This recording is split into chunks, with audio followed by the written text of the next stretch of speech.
누군가에게 무시당한 그 순간, 분명히 잘못된 건 상대방인데 왜인지 내가 작아지는 느낌. 뭔가 한마디 해야 할 것 같은데 입은 굳어버리고 머릿속은 하얘지는 그 경험.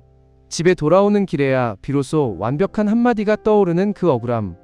그때 그 말을 했더라면. 이 영상은 바로 그 한마디를 미리 장착해드리기 위한 영상입니다.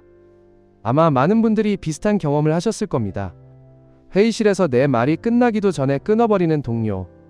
은근슬쩍 나를 깎아내리면서 농담이잖아 로 마무리하는 사람. 분명히 기분이 나쁜데 내가 너무 예민한 건가 싶어서 그냥 웃어넘겼던 그 순간들. 그 순간마다 여러분은 속으로 얼마나 많은 말을 삼켰나요? 그 삼킨 말들이 쌓이고 쌓여서 어느 순간 터져버린 적은 없으신가요? 그런데 막상 터뜨리고 나면 오히려 내가 이상한 사람이 돼 있는 그 황당한 상황. 이 구조 자체가 함정입니다. 그리고 오늘 저는 그 함정을 완전히 벗어나는 방법을 알려드릴 겁니다. 오늘 다크심리연구소에서 다룰 주제는 고대 로마의 풍자 시인 마르티알리스가 2000년 전에 이미 완성해 놓은 기술.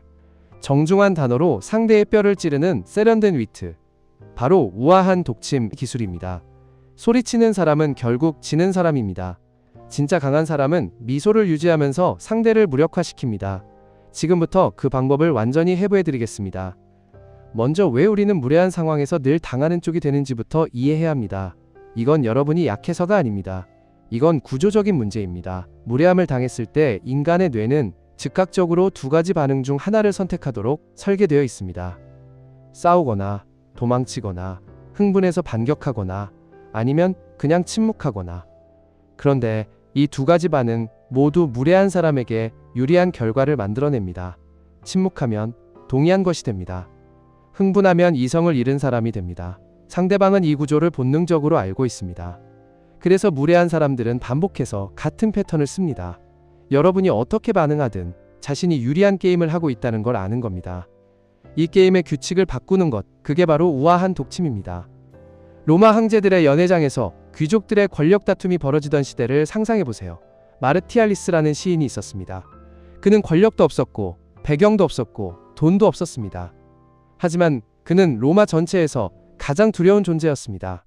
왜냐하면 그의 시 한 줄이 아무리 강력한 권력자도 웃음거리로 만들어버렸기 때문입니다. 황제의 측근들도 마르티알리스의 펜을 피하고 싶어 했습니다. 그런데 그의 방식은 놀랍도록 단순했습니다. 절대로 직접 욕하지 않는다. 절대로 흥분하지 않는다. 하지만 읽고 나면 반드시 뼈가 시리게 만든다. 그는 칼 대신 문장을 들었습니다. 그리고 그 문장은 칼보다 더 오래 남았습니다. 2000년이 지난 지금도 우리가 그의 이름을 기억하는 이유가 바로 그겁니다. 마르티알리스의 가장 유명한 구절 중 하나를 보겠습니다. 그는 내 책을 훔쳐서 자기 이름을 붙였다. 내가 글을 잘 썼다면 그건 내 책이고 글이 형편없다면 그건 그의 책이다. 이 문장을 천천히 보세요. 욕이 있나요? 없습니다. 폭력적인 단어가 있나요? 없습니다. 그런데 이 문장을 첫스롯에 읽은 사람은 누구나 즉시합니다. 저 사람이 표절을 했고 마르티알리스는 그것을 완벽하게 박제해버렸다는 것을. 미소를 지으면서. 이것이 우아한 독침의 본질입니다. 이제 이 기술을 현대 언어로 완전히 분해해서 여러분이 실제로 사용할 수 있도록 가르쳐 드리겠습니다. 우아한 독침에는 세 가지 핵심 원리가 있습니다. 이 세 가지를 완전히 이해하면 여러분은 어떤 무례한 상황에서도 흔들리지 않는 사람이 될 수 있습니다. 첫 번째 원리는 감정을 숨기고 사실만 말하라입니다. 흥분한 사람의 말은 공격처럼 들립니다. 하지만 차분하게 사실을 말하는 사람의 말은 판결처럼 들립니다. 판결은 반박하기 어렵습니다. 예를 들어 누군가가 회의에서 이 정도 실수는 신입사원도 안 하겠다 라고 말했다고 해봅시다. 초보자의 반응은 이렇습니다. 그게 무슨 말이에요? 저도 최선을 다했거든요. 이 반응은 상대방에게 내 감정이 흔들렸다는 신호를 그대로 줍니다. 이제 우아한 독침 사용자의 반응을 들어보세요. 좋은 기준이네요. 다음에는 그 기준을 저한테만 적용하실 건지 아니면 팀 전체에 동일하게 적용하실 건지 미리 알려주시면 준비하는 데 도움이 될 것 같습니다. 이 문장을 분석해 보겠습니다. 칭찬처럼 시작합니다. 좋은 기준이네요. 그리고 조용히 상대방의 이중성을 드러냅니다. 당신이 나에게만 엄격한 기준을 적용하고 있다는 사실을. 흥분하지 않았습니다. 소리치지 않았습니다. 하지만 방 안의 모든 사람이 이 말의 의미를 이해했습니다. 이것이 감정을 숨기고 사실만 말하는 기술의 핵심입니다. 지금 이 영상을 보고 계신 분들 중에 이런 기술을 진작에 알았더라면 하고 생각하시는 분들이 분명히 계실 겁니다. 그런 분들께 부탁드립니다. 지금 바로 구독 버튼을 눌러주세요. 다크심리연구소는 이처럼 삶에서 실제로 써먹을 수 있는 심리 기술들을 계속해서 다루고 있습니다. 좋아요 버튼도 눌러주시면 이런 콘텐츠를 더 많은 분들께 전달하는 데 큰 힘이 됩니다. 두 번째 원리는 칭찬의 형식으로 비판하라입니다. 이것이 마르티알리스가 가장 즐겨 사용했던 기술입니다. 칭찬처럼 들리지만 실제로는 상대방의 약점을 정확히 짚어내는 문장. 마르티알리스는 한 욕심 많은 부자에 대해 이런 시를 썼습니다. 그는 정말 관대한 사람이다. 자기 것을 제외한 모든 것에 욕한 건가요? 아닙니다. 칭찬처럼 시작했습니다. 그런데 마지막 한마디가 모든 것을 뒤집어 버립니다. 이 구조를 현대 상황에 적용해 보겠습니다. 누군가가 여러분의 공을 가로채는 사람이라고 가정해 봅시다. 그 사람이 또 같은 행동을 했을 때 이렇게 말해 보세요. 역시 발표를 참 잘하시네요. 남의 자료도 자기 것처럼 발표하시는 능력은 정말 특별한 재능인 것 같습니다. 직접적인 비난은 없습니다. 하지만 이 말을 들은 모든 사람은 압니다. 그리고 그 사람은 반박할 수가 없습니다. 왜냐하면 표면적으로는 칭찬을 받았기 때문입니다. 이것이 칭찬의 형식으로 비판하는 기술의 위력입니다. 세 번째 원리는 질문으로 상대를 스스로 무너지게 하라입니다. 이 기술은 앞에 두 가지보다 훨씬 더 강력합니다. 왜냐하면 상대방이 스스로 자신의 모순을 드러내게 만들기 때문입니다. 마르티알리스는 이 기술을 이렇게 사용했습니다. 당신은 왜 항상 내 시를 낭독하면서 자기 시라고 하지 않는 거요? 내 시가 형편없다고 생각하기 때문이요? 이 질문을 받은 상대방은 어떻게 대답해도 함정입니다. 당신 시가 좋아서요 라고 하면 표절을 인정하는 것이 됩니다. 아니요 라고 하면 더 큰 모순에 빠집니다. 현대 상황에서 이 기술을 사용하는 방법을 알려드리겠습니다. 누군가가 회의에서 여러분의 의견을 무시했다고 가정해 봅시다. 이렇게 질문해 보세요. 제가 방금 말씀드린 부분 중에서 어떤 근거가 부족하다고 생각하셨나요? 정확히 어떤 부분이 문제였는지 알고 싶습니다. 이 질문은 두 가지 효과를 동시에 냅니다. 상대방이 제대로 된 이유를 댈 수 없다면 그냥 감정적으로 무시한 것이 드러납니다. 그리고 여러분은 배우려는 사람처럼 보이면서 동시에 상대방의 무논리를 공개적으로 증명합니다. 소리 한번 지르지 않고, 표정 한번 굳히지 않고. 이 세 가지 원리를 실전에서 사용할 때 반드시 기억해야 할 것이 있습니다. 바로 타이밍과 톤입니다. 아무리 완벽한 문장도 흥분한 목소리로 내뱉으면 독침이 아니라 그냥 싸움이 됩니다. 우아한 독침의 진짜 위력은 차분함에서 나옵니다. 상대방이 여러분을 흔들려고 할 때 오히려 더 차분해지는 것. 그 차분함 자체가 이미 상대방에게 보내는 가장 강력한 신호입니다. 나는 지금 당신에게 흔들리지 않는다. 이 신호를 받은 무례한 사람들은 본능적으로 알게 됩니다. 이 사람은 만만한 상대가 아니라는 것을. 실제로 이 기술을 연습하는 방법도 알려드리겠습니다. 처음부터 실전에서 완벽하게 사용하려고 하면 오히려 더 어렵습니다.